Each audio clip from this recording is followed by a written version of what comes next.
Peace. MC Shawn Love. Yeah, and we're on episode Knowledge God of hip-hop vinyl reviews. And I hate to tell you this, but this is the bookend episode of this season. I do have a surprise opening for you guys today. I received this in the mail, and I'm not going to review it because I'm just not going to be that fucking bold. But it's definitely something that I'm going to do. Sorry, Donkey Kong just went off. Peace to Chris Jensen. I'm opening this baby up now. And inside we have...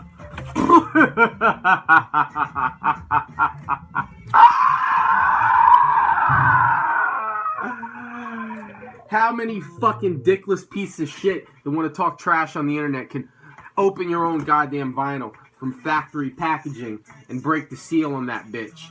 And just one of the albums I'm the most proud of ever having produced and released work on. Enough Said did a great job with this release. As you can see, on the inside, you don't only have the vinyls, which are beautiful, high-quality vinyls with designs on them, but you also have the full artist credits and you know, everything from photographs to, you know, to different imagery and track listings and information on here. I've got to show you that I've actually done work and have lineage that connects to the beginning of hip-hop. And, you know, you can't just do that through conversation all the time, man, because who the fuck believes anybody and what they say?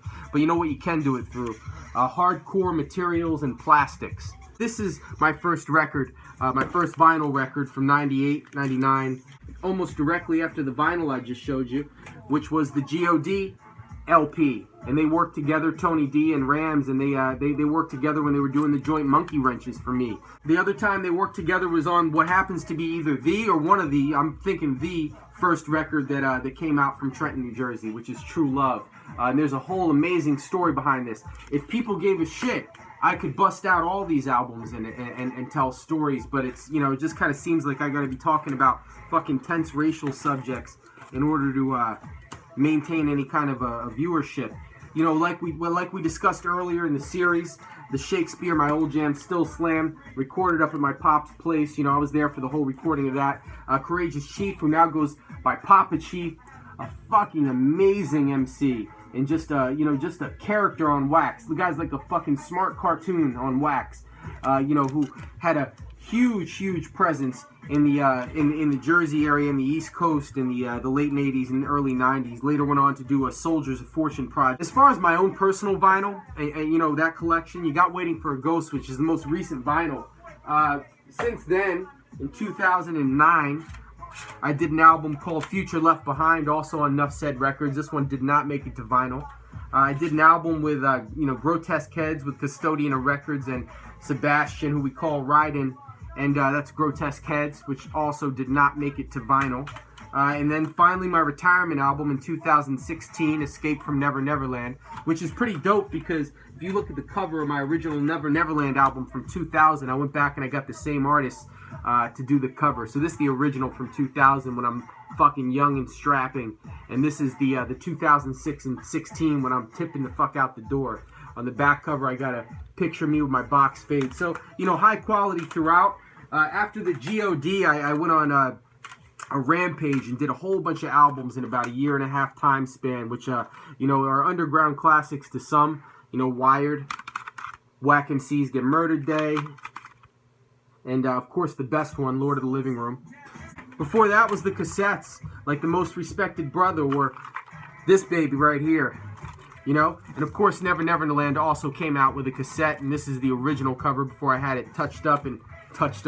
Before I had it recreated by Jeff Axer, we used this cover, and this a lot of these babies made their way around. There's only a very few to find left in rotation, and they're real expensive.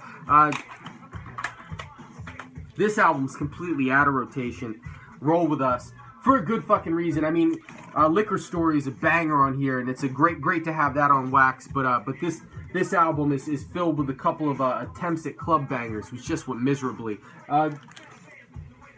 Some of the first production I did with Custodian of Records on 2002's Raiders of the Lost Art, which, you know, to me, I'm really proud of this album, as proud as Never Neverland, and you know, it stands right there with the God in a lot of ways too. Around 2001, 2002, after I'd done Never Neverland and I was working on Raiders of the Lost Ark, Tony D was taking his Cha-Ching label to the next level with the Poor Righteous Teacher's rare and unreleased joint, which you know, there's still a couple copies of this baby out there. I would definitely recommend getting it. You got some English mixes, some fucking dope mixes of dope music from the first place.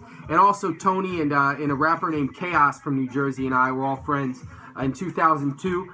Together released this WB live from Anthrax Capital. You know, and courtesy of my man P-Quest, we've got a physical of it. Unfortunately, not on wax.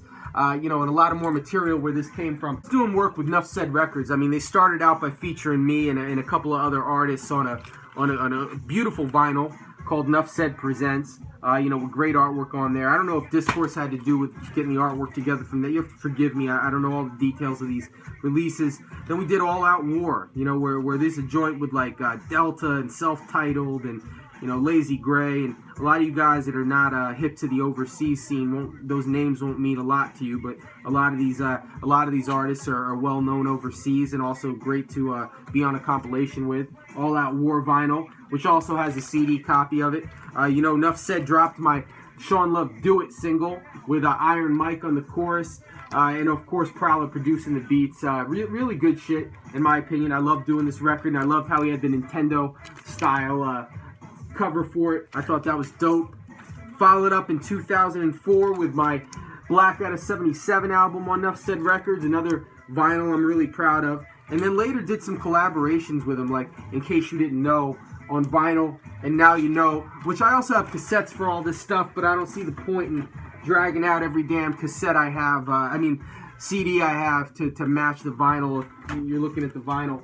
And you know, what was really nice of them, what was really cool then before Waiting for a Ghost is they pressed up like 1 billion copies of this thing, which, you know, detailed a lot of the work that I'd done between 96 and 2006, which was directly preceding that Waiting for a Ghost album. And, you know, I thought it was fantastic of them to do that. So as you see here, there's a lot of physical work, a lot of physical bodies of work here that I'm really proud of, that, you know, many of them are on vinyl. And many of them are collectible, and you could find them. And if you do get them, I certainly don't get paid for it or anything anymore at all. But, you know, you'd probably be getting it from a source of somebody else who bought it, and they're selling it. It's a catalog that I put a ton of my own personal time into, that I've loved every minute of working on, and I'm really proud of it. So if you want it, the music's out there, because I know at least a fraction of my viewers are people that are actually fans of my music and interested in maybe the hip-hop, you know, history in New Jersey.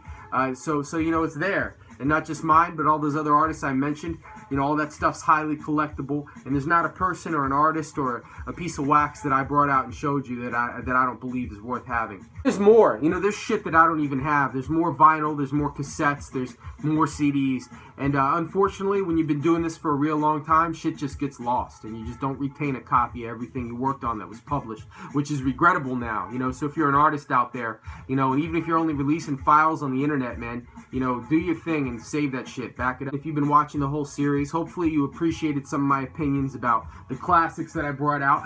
Because before I toted out my whole damn discography, you know, I talked about at least 16 other artists' albums, and in that time usually mentioned 4 or 5 other associated albums, and in the whole series talked about hundreds of artists and hundreds of records. I'd love to continue the series for another season, reviewing hip-hop vinyl records, but I don't want to do it for an elevator full of people. You know, with all due respect, I appreciate my viewers, but, you know, if it's not something that, you know, a couple hundred, 1,000 people want to look at, then it tells me, based on the context of my other videos on this channel, that it's not something that's widely appreciated, and not something that I want to spend my extra time on, like the SP1200 videos, which, by the way, are a bitch to do, and I don't know when I'm going to get back to them, because it takes prep time, and I'm dicking around with the camera and all that stuff. It's a lot of work, and, you know, I can't do that work now because while unpacking some stuff, I just found a humongous box of studio DATs from the old Hotspot Studios that just got so fucking much. I don't even know what to do with it. Thank you for watching the series.